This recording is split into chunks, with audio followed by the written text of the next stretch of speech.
नमस्कार, माय माउली हिंदी समाचार में आपका स्वागत है और मैं हूं शेख इस्माइल। बीआरएस के तत्वावधान में किसानों ने शनिवार को जैनत मंडल के बोरज अंतर्राष्ट्रीय राजमार्ग पर धरना दिया और किसानों से किए गए वादों को पूरा करने की मांग की। इस अवसर पर एक चित्रांकन का आयोजन किया गया। इस कार्यक्रम में पूर्व मंत्री जोगुराम ने भाग लिया। पुलिस ने बीआरएस को विरोध प्रदर्शन समाप्त करने की सलाह देते हुए कहा है कि विरोध प्रदर्शन की अनुमति नहीं है। इससे नेताओं और पुलिस के बीच मामूली नोकझोंक हुई, लेकिन विरोध प्रदर्शन चलता रहा। पूर्व मंत्री जोगुराम ने कहा है कि सीएम रेवंत रेड्डी द्वारा किसानों से किए गए वादे के अनुसार 2 लाख रुपए की ऋण माफी तुरंत लागू की जाए। ये कहा गया है कि ऋण माफी पर प्रतिबंध लगाना अनुचित है। उन्होंने सरकार पर सत्ता में आने से पहले किए गए वादों को पूरा करने में विफल रहने का आरोप लगाया और उन्होंने स्पष्ट किया है कि जब तक किसानों की समस्या हल नहीं हो जाती वे संघर्ष करते रहेंगे।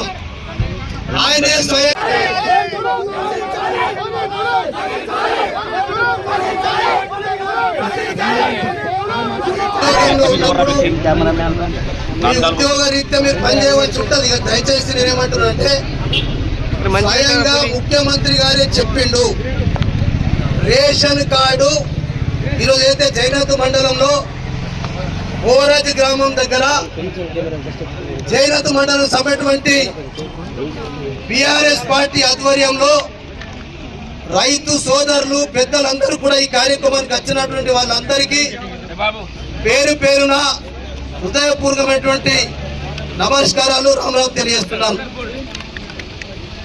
ఈరోజు మేము ముఖ్యమంత్రి రేవంత్ రెడ్డి గారిని ఆయన చెప్పిన మాటల్నే మేము డిమాండ్ చేస్తా ఉన్నాం.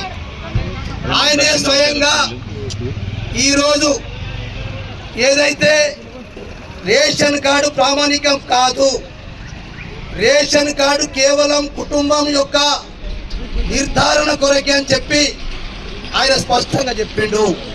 మేము అదే అడుగుతున్నాం. ఇలా కుటుంబంలో భార్య తీసుకున్నా, భర్త తీసుకున్నా, కొడుకు తీసుకున్నా, కోడలు తీసుకున్నా, ఆ కుటుంబంలో ఆయన క్లియర్గా చెప్పిండు, ఆ కుటుంబంలో భూమి ఉండి ధరణి పాస్బుక్ ఉండి ఆ ధరణి పాస్బుక్ ద్వారా బ్యాంకులో అప్పు తీసుకుంటే అందరికీ చేస్తామని చెప్పిన మాట అది స్వయంగా ముఖ్యమంత్రి గారు అయితే 3వ విడత చేసినప్పుడు తర్వాత సంక్రాంతి తర్వాత అయితే అప్పుడు ఎంపీ ఎలక్షన్ కంటే ముందు ఏదైతే date cut off date December 15 చెప్పిండు, ఆ డేట్ లోపల చేస్తాను చెప్పి మేము ఏమడుగుతున్నాం, ఇవాళ అది కావాలని చెప్పి అడుగుతున్నాం.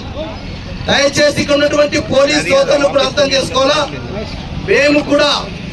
మేము రైతుల కొరకే మా కేసీఆర్ గారి నాయకత్వంలో, మా వర్కింగ్ ప్రెసిడెంట్ కేటీఆర్ గారి నాయకత్వంలో ఈరోజు రైతుల కొరకు మా మీద ఎన్ని కేసులు పెట్టినా, మా మీద మమ్మల్ని కేసులు పెట్టి భయపెడతామని చెప్పి భయభ్రాంతులకు ప్రభుత్వం ప్రెషర్ తోటి పోలీసులు కేసులు పెట్టినా మేము భయపడడానికి సిద్ధంగా లేమని చెప్పి నేను అనేక సార్లు చెప్పినా.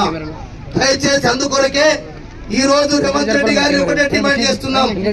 ఇలా రుణమాఫీ అందరికి చేసేంత వరకు బిఆర్ఎస్ పార్టీ పోరాటం ఈ రోజే కాదు, అందరి రైతులకు వచ్చేంత వరకు. అట్లనే నేను ఒక ఎగ్జాంపుల్ నీకు ఒక విషయం చెప్తున్నా.